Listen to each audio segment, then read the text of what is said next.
My best friend slept with my husband while I was recovering in the hospital, and now she's pregnant and demanding I let them raise their child in our house while I move out. I couldn't believe it when I first heard.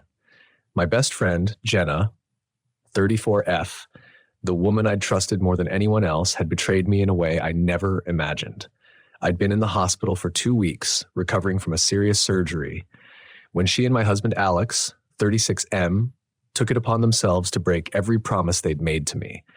And now, to make it even worse, Jenna was pregnant. When Alex told me, he looked like he'd been through some war of his own, as if he had been the one blindsided by betrayal. But he hadn't been on the receiving end. He and Jenna had both chosen this, and I was left to deal with the fallout. "We need to talk," he said, barely meeting my eyes as he shuffled awkwardly near the kitchen table. I folded my arms, steadying myself. "What could you possibly have to say, Alex?" He took a deep breath, glancing away. "Jenna's pregnant." I stared at him, the words sinking in slowly, each one a dagger twisting deeper. "She's pregnant? With your child?" "Yes," he admitted, looking down, his voice filled with guilt. "It was a mistake, but now she's expecting, and she wants us to work together to give the child the best life possible." I took a step back, feeling my world tilt. "You've got to be kidding me. Work together? What does that even mean?" He hesitated, glancing away before finally speaking.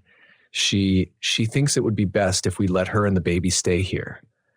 You'd have some time to figure things out on your own, to find somewhere else to live, and she'd be able to stay close. It's just until the baby is born and things settle." A bitter laugh escaped me. "You expect me to leave my own home so you two can play house? Because Jenna decided to betray me, to make my recovery a chance for her to get close to my husband?" His face crumpled as he struggled for words. "It's not about that. It's about the child, our child. We have to think about what's best for them."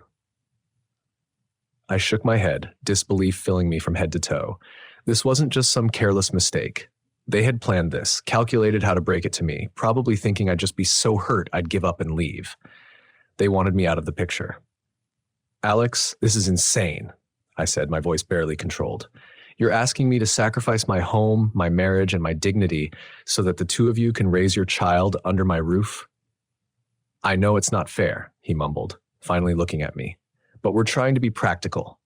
The baby will need stability, and this house it's the best place for that." "Stability?" I echoed, incredulous. "You've already thrown that out the window. This house was supposed to be our stable foundation, and now you're telling me that's gone, just like that?" For a moment, he looked as if he might argue, but he simply nodded, his shoulders slumping. "I don't know what else to do, Lauren, 34F. Jenna, she's already planning everything. She's scared, and she needs support." "Support? From me?" My voice rose, a mixture of anger and disbelief spilling over. "Alex, she was my best friend. She knew every detail of my life, my marriage, my plans for our future, and she used all of that against me, and you let her." He reached out, but I pulled back, the space between us a chasm that could never be crossed again. "Please, Lauren, just try to see it from my side. There's a child involved." I took a steadying breath, feeling the weight of his words, but I wouldn't give him the satisfaction of making me feel guilty. "You should have thought about that before you betrayed me." The rage in me simmered, threatening to erupt, but I pushed it down. I couldn't let them see just how much they'd hurt me, how thoroughly they'd managed to tear apart the life I'd fought so hard to build.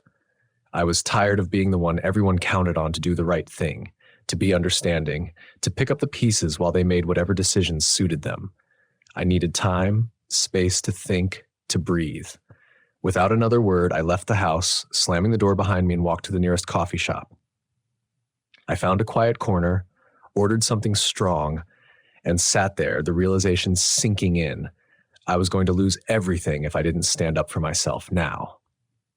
After a while, I texted Jenna. I couldn't stand the thought of looking at her, but I needed her to know exactly where I stood. "Jenna, you betrayed me in ways I can't even put into words. Don't expect me to leave my home for the two of you.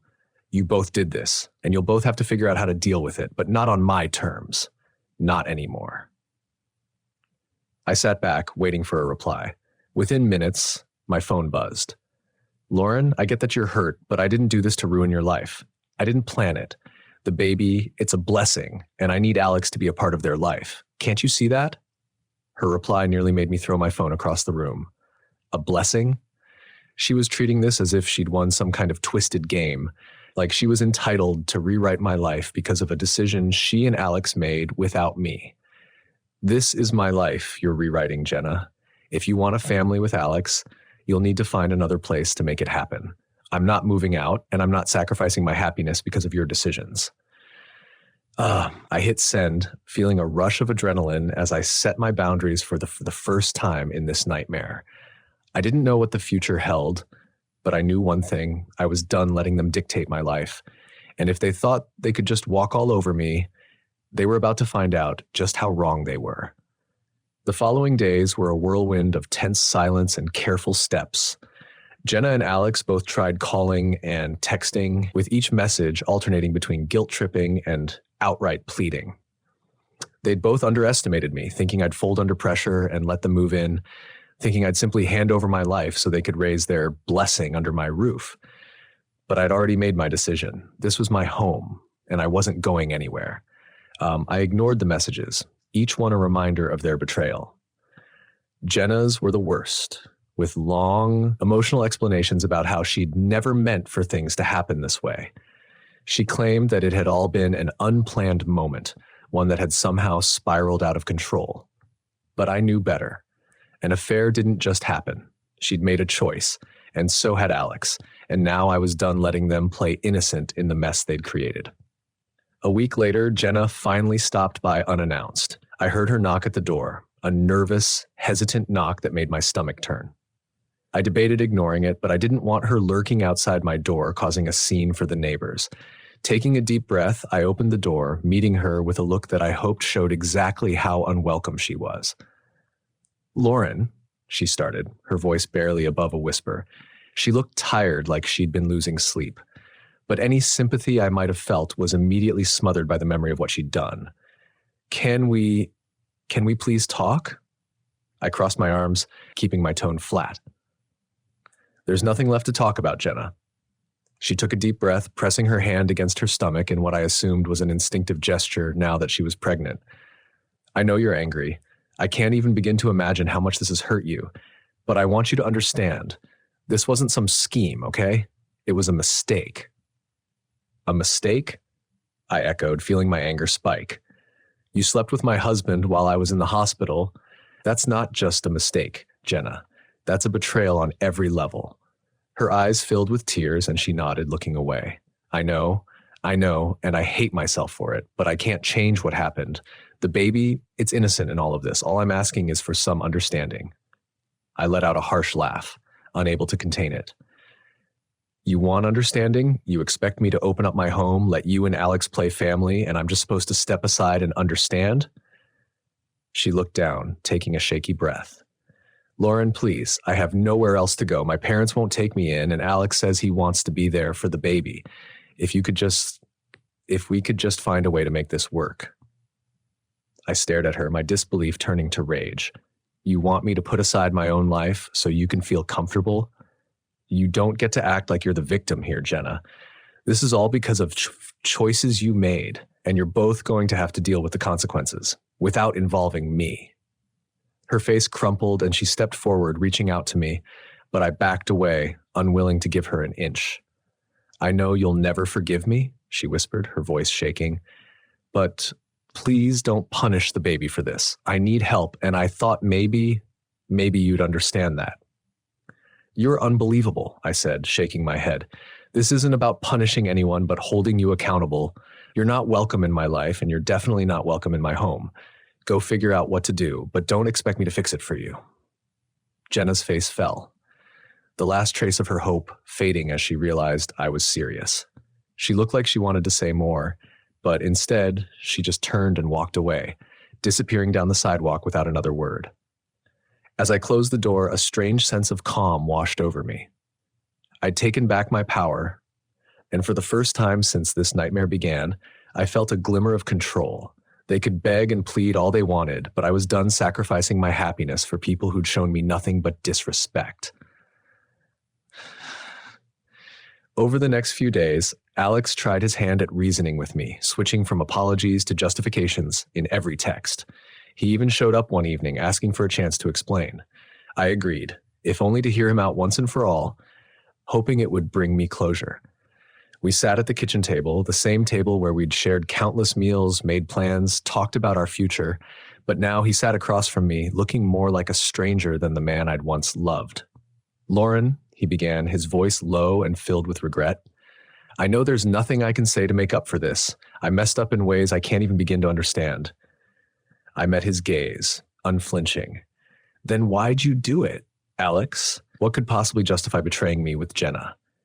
He looked down, his shoulders slumping. I wish I had an answer that made sense. I was overwhelmed, worried about you, about everything, and I made a terrible choice. But I don't want to lose you. I shook my head, feeling the weight of his words settle over me like a lead blanket. It's too late for that. You already lost me the moment you decided to go behind my back with her. And now you're asking me to sacrifice my home, my life, so you two can play family. It's not like that, he insisted, his voice tinged with desperation. The baby needs stability. And I thought maybe if we could find a way, if you'd be open to moving out for a while, we could make this work. A bitter laugh escaped me. You keep talking about what you and Jenna need, about what the baby needs, but what about me? What about everything you've already taken from me? You expect me to give up my entire life because of choices I didn't make. He looked down, guilt etched into every line on his face. I don't know what else to do, Lauren. She's having my child, and I have to be there. Then go, I said, my voice steady and firm. Go be with her, raise your child, but not here. This is my home, Alex, and if you think I'm going to let either of you take that from me, you're dead wrong. He swallowed, nodding slowly. I understand, he said finally, his voice barely a whisper. I don't know how to fix this. You can't fix it, Alex, I replied, the finality of my words settling between us. Some things break beyond repair. This is one of them. With that, I stood up, signaling that our conversation was over. He looked at me, a mix of defeat and regret on his face, but he didn't argue. He rose slowly, casting one last lingering look around the room before he walked out the door. As the silence filled the space he left behind, I felt an odd mix of emotions, sadness, relief, anger.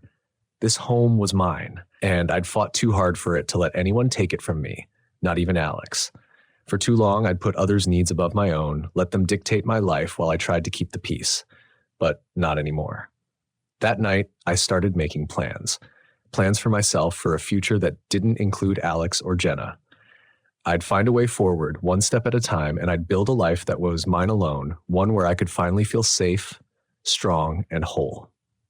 In the days that followed, I embraced a new sense of independence. Alex was staying elsewhere, though I wasn't sure if he'd moved in with Jenna yet or was bouncing between friends' places. For the first time, I had my home to myself, without the weight of betrayal hanging over me every time I turned a corner or sat down at the table.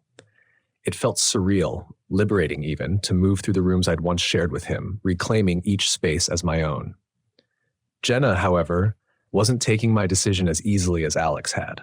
She called nearly every day, each message more desperate than the last, pleading with me to understand that this was for the best, and claiming I'd regret not supporting her and Alex in the long run. I deleted each message without replying, tired of her attempts to spin the situation as if her betrayal had been some sort of unfortunate accident. One afternoon, though, she caught me off guard by showing up at my door again. I was tempted to ignore her, to pretend I wasn't home, but I knew she'd just keep coming back until I heard her out. Steeling myself, I opened the door and met her gaze with a calm I barely felt. Jenna, I thought I made myself clear, I said, keeping my tone steady.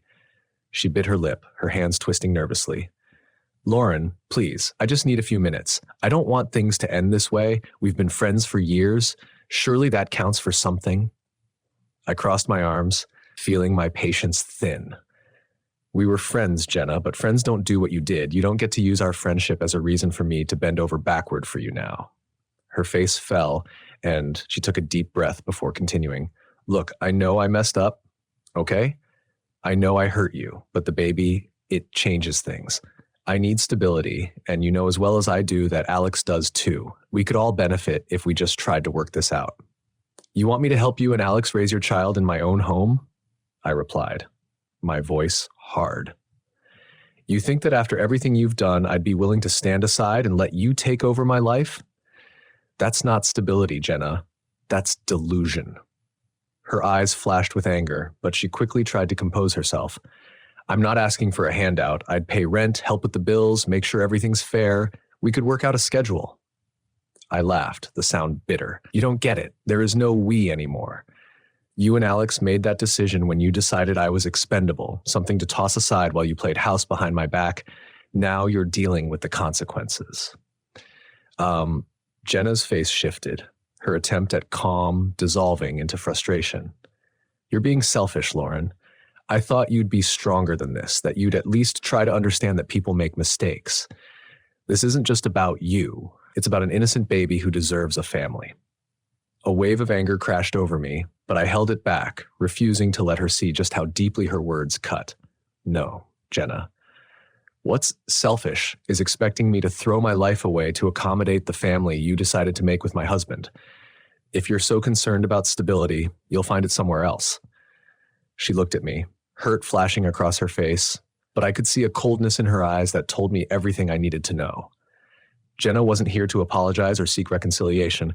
She was here to manipulate, to wear me down until I caved to her demands.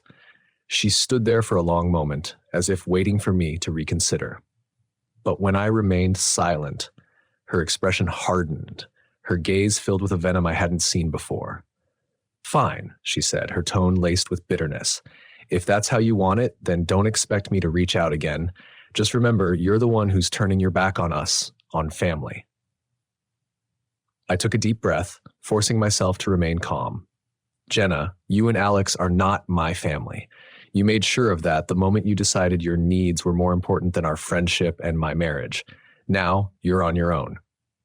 Without waiting for her reply, I closed the door, the finality of it echoing in the silence. I leaned against the door, taking a deep, shuddering breath as I realized that, finally, I'd said everything I needed to say. Jenna and Alex had made their choices, and now they would have to live with them without me. That night, for the first time in what felt like ages, I slept soundly. The tension that had been building inside me for weeks melted away, replaced by a calm resolve. I knew there were still difficult days ahead, but I'd found a strength in myself that I hadn't known I possessed. This was my home, my life, and I was taking it back. In the weeks that followed, I focused on rebuilding. I leaned on close friends and threw myself into work, filling my days with things that brought me peace and purpose. Slowly, the hurt began to fade, replaced by a quiet confidence that I could handle whatever came next. But one morning, I woke to a text from an unknown number. Hesitantly, I opened it, only to feel a fresh wave of disbelief wash over me. Lauren, it's Alex. I know you're angry, but Jenna's struggling, and I don't know what else to do. We're going through a rough patch, and I'm worried about her health. I'm not asking you to forgive us, but can you please reach out to her? She needs support, and I thought maybe you could. I stopped reading, tossing my phone onto the bed. How could he have the audacity to ask for my support now, after everything they'd put me through? The fact that they'd both thought they could keep dragging me back into their chaos spoke volumes about how little they understood the strength I'd built in their absence. Taking a steadying breath, I picked up my phone and replied, keeping it simple.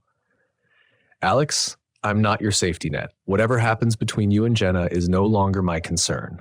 Please stop contacting me. I hit send, blocking his number immediately after, feeling the final ties to my old life fall away. It was painful, but it was also freeing. For too long, I'd let myself be drawn into the lives of others, sacrificing my own peace for the sake of people who'd shown me nothing but disregard. But I was done being their fallback, their source of stability. With that, I moved forward, focused on building a life for myself, one that was filled with people who valued me, who saw my worth without needing me to prove it. I'd given Jenna and Alex enough of myself, and now it was time to reclaim what was mine. One evening, months later, I threw a small gathering with close friends to celebrate my new beginning. As we raised our glasses, I felt a sense of joy and relief that I hadn't felt in a long time. I was surrounded by people who truly cared, people who'd stood by me through everything. And in that moment, I knew I'd finally found my peace, free from the shadows of betrayal. As the night went on, a friend pulled me aside, noticing the calm on my face. "You look happy, Lauren," she said with a smile. "It's like a weight's been lifted." I nodded, feeling the truth of her words. It has. I finally let go of everything that was holding me back. And as I looked around at the people who mattered most, I knew I was exactly where I was meant to be. The next few months marked a turning point for me. With Alex and Jenna finally out of my life, I threw myself into rediscovering who I was without the burden of their betrayal hanging over me. It wasn't easy. There were moments where the hurt still resurfaced, reminders of what I'd lost and the pain they'd caused. But little by little, I was rebuilding, reclaiming each part of myself that I'd buried under layers of trust and love for people who had let me down. One weekend, I joined a hiking group organized by a local community center. I'd always loved being outside, but over the years, I'd let that passion fall away, focusing on the routines of my marriage, the comfort of shared habits that had dulled my own interests. The hike turned out to be exactly what I needed. The feeling of the cool air, the sight of endless trails and open spaces, it all reminded me of the strength I'd found, of the resilience I'd built in the months since the split. Through the hiking group, I began forming new connections, meeting people who shared my interests. One of them, Emma, 32F, quickly became a close friend. She'd also been through her share of betrayals, and we bonded over stories of resilience, talking about how betrayal could be an unlikely catalyst for growth.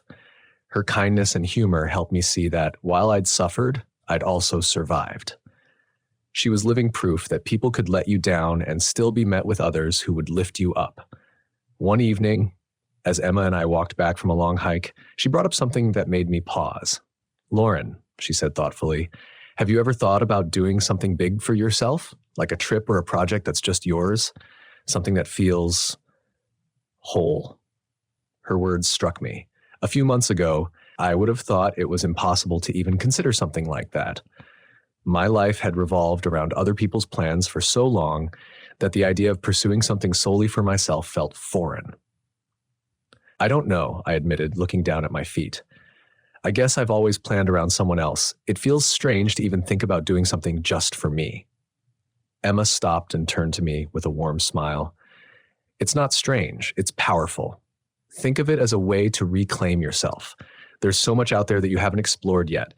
I think it's time you do something that's just for you." Her words stayed with me that night. I'd been healing, yes, but I'd still been careful, taking small, safe steps back into the world.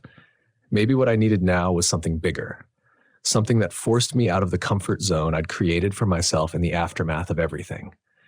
That night, I opened my laptop and started researching places I'd always wanted to see, but had never considered seriously. The more I looked, the more I realized I was ready to take the leap.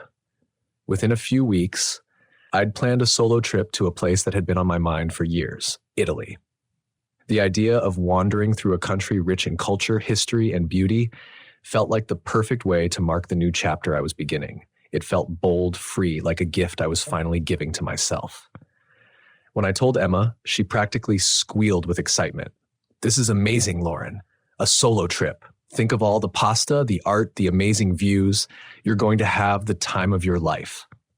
Her enthusiasm was contagious, and for the first time, I felt a genuine thrill about the future, something I hadn't felt in what seemed like ages.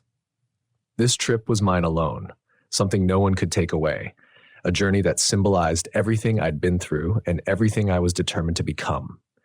Before I knew it, I was on the plane, my nerves a mixture of excitement and apprehension. But as soon as I arrived, stepping onto the cobbled streets of Florence, I felt a rush of freedom. I didn't have to answer to anyone, plan around anyone's preferences, or worry about anyone's judgments. Every decision was mine alone. I wandered through art galleries, hiked trails overlooking breathtaking landscapes, and spent hours in quiet cafes, just enjoying the solitude. One evening, as I watched the sunset from a small vineyard in Tuscany, I realized how much I had grown. I wasn't the same woman who'd once tailored every part of her life around others' needs. I was finally living for myself, making decisions that honored who I truly was. I felt strong, proud, and deeply at peace. During the trip, I decided to keep a journal, filling it with memories, reflections, and reminders of how far I'd come. Each page felt like a small testament to the journey of healing I'd undergone, a reminder that while people could hurt me, I could still find my own happiness, my own joy. When I returned home, I felt renewed, more determined than ever to keep moving forward. I began pursuing a few interests I'd let go of over the years: photography, volunteering, and even joining a writing workshop. My days became filled with things that made me feel whole, and for the first time, I was building a life that was entirely mine. Then one evening, I received a text from a number I hadn't seen in months. It was Alex. "Lauren, I know I have no right to reach out, but I wanted to let you know that Jenna and I aren't together anymore. Things didn't work out, and I realize now how badly I messed everything up. I don't expect anything from you, but I just wanted to apologize and let you know I'm sorry. Truly." I read his message, feeling a strange sense of detachment. Months ago, this text would have opened up old wounds, pulled me right back into the heartache and anger. But now, it felt like reading the final page of a chapter I'd long since closed. I typed a simple response: "Thank you for the apology. I've moved on, and I hope you can find your way forward too. Take care." After I hit send, I felt a sense of closure settle over me. The apology didn't change anything, didn't erase the betrayal, but it allowed me to see just how far I'd come. I was no longer defined by his choices or Jenna's actions. I was free, living my life, and that was all the closure I needed. As I looked around my home, now filled with souvenirs from my trip, photographs, and reminders of the new memories I'd created, I felt a sense of gratitude. I'd come out of something deeply painful, but in the process, I'd discovered a strength and a resilience I never knew I had. With a smile, I picked up my journal and started writing. This chapter was entirely mine, and I was finally ready to embrace every moment of it. In the months that followed my trip to Italy and Alex's unexpected message, my life became a steady rhythm of things that brought me joy and fulfillment. I had cultivated a sense of independence that felt unshakable. My life was no longer built around someone else's needs or plans. It was a reflection of who I'd always wanted to be. One evening, Emma and I were having dinner at a cozy little bistro, talking about her latest art project and my upcoming photography exhibit, something I'd been working toward for months. She took a sip of her wine, then looked at me with a thoughtful expression. "You know," she said, setting her glass down, "I'm genuinely proud of you, Lauren. Not just because of how far you've come, but because you didn't let what happened define you." I smiled, her words settling over me like a warm blanket.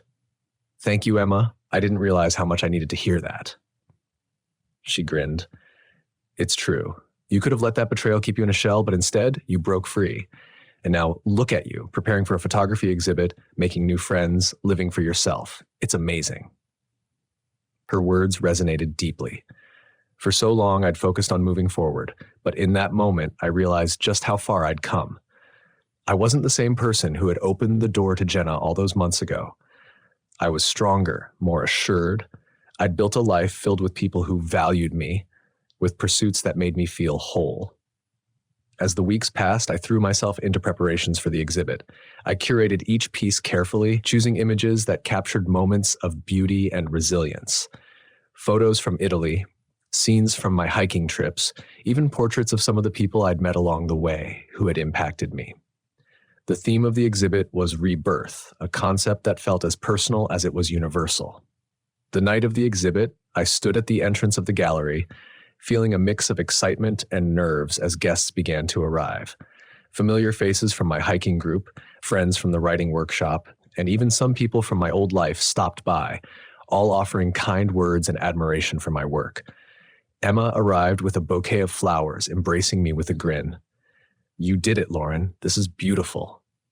As I looked around, taking in the faces of everyone who had supported me, I felt an overwhelming sense of gratitude.